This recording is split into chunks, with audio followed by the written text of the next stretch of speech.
AP ప్రభుత్వం కొత్తగా తీసుకొచ్చిన బార్ అండ్ రెస్టారెంట్ పాలసీకి స్పందన కరువైంది. ఆచరణలో ఈ పాలసీ వ్యాపారులను ఆకట్టుకోలేకపోయింది. కన్సల్టెంట్ల సలహా మేరకు ఆచరణ సాధ్యం కాని పాలసీని రూపొందించి దరఖాస్తులు ఆహ్వానించారు. అయితే 840 షాపులకు కేవలం 437 దరఖాస్తులు రావడంతో అధికారులు కంగుతిన్నారు. దీంతో ఈ నెల 29 వరకు గడువు పొడిగించారు.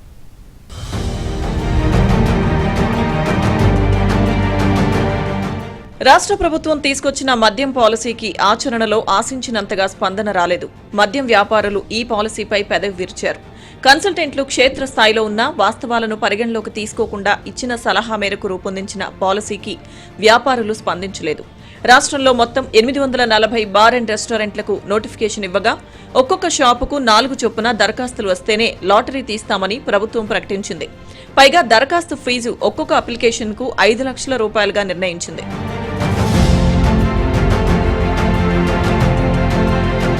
15 రోజులు గడువిచ్చినప్పటికీ మంగళవారం సాయంత్రం 6 గంటల వరకు కేవలం 436 దరఖాస్తులు మాత్రమే వచ్చాయి. ఇందులో ప్రభుత్వ నిబంధనల ప్రకారం 43 బార్లకు మాత్రమే 4 చొప్పున దరఖాస్తులొచ్చాయి. మిగతా 304 దరఖాస్తులు ఒక్కొక్క షాపుకు 1-2 చొప్పున మాత్రమే అందాయి. దీంతో ఎక్సైజ్ అధికారులు కంగుతిన్నారు. ఆగమేఘాలపై మంగళవారం అధికారులు దరఖాస్తుల గడువును ఈ నెల 29వ తేదీ సాయంత్రం 6 గంటల వరకు పొడిగించారు. కనీసం తమను సంప్రదించకుండా హైదరాబాద్లో కన్సల్టెంట్లకు ఒక్కొక్కరికి నెలకు 30 లక్షలు జీతం ఇచ్చి వారు సూచించిన నిబంధనల ప్రకారం బార్ పాలసీని రూపొందించడం వల్లనే అది ఆచరణలో విఫలమైందని వ్యాపార వర్గాలు చెబుతున్నాయి. ఇదే అంశాన్ని వ్యాపారులు మంత్రి కొల్లు రవీంద్రకు వెళ్లి మరీ చెప్పారు.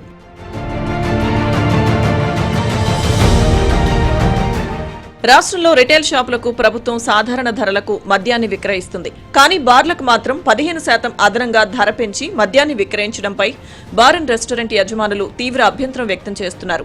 పైగా ఇటీవల రిటైల్ షాపులకు పర్మిట్ రూమ్లు అనుమతించడంతో అవి కూడా దాదాపుగా బార్ అండ్ రెస్టారెంట్లుగా మారిపోయాయి. దీంతో బార్ అండ్ రెస్టారెంట్ల యజమానులు ఆర్థికంగా దెబ్బతిన్నారు.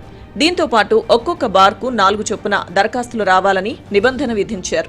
పైగా ఒక్కొక్క దరఖాస్తుకు 5 లక్షల రూపాయలు ఫీజు చెల్లించాలని నిబంధన విధించారు. 4 దరఖాస్తులు రాకపోతే ఆ బార్కు లాటరీ తీయరు.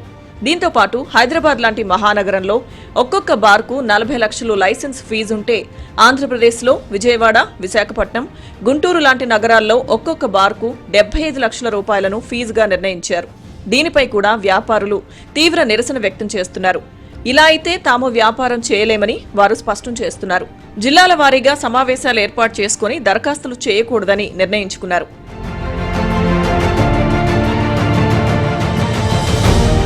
పాలసీని మార్చాల్సిందేనని వ్యాపారులు పట్టుబడుతుండటంతో రెవెన్యూ తగ్గిపోతుందని కొంతమంది కన్సల్టెంట్లు ఇచ్చిన తప్పుడు సలహాను ప్రభుత్వం అమలు చేయడం వల్లనే పాలసీకి ఎదురుదెబ్బ తగిలిందని వ్యాపారులు విశ్లేషిస్తున్నారు.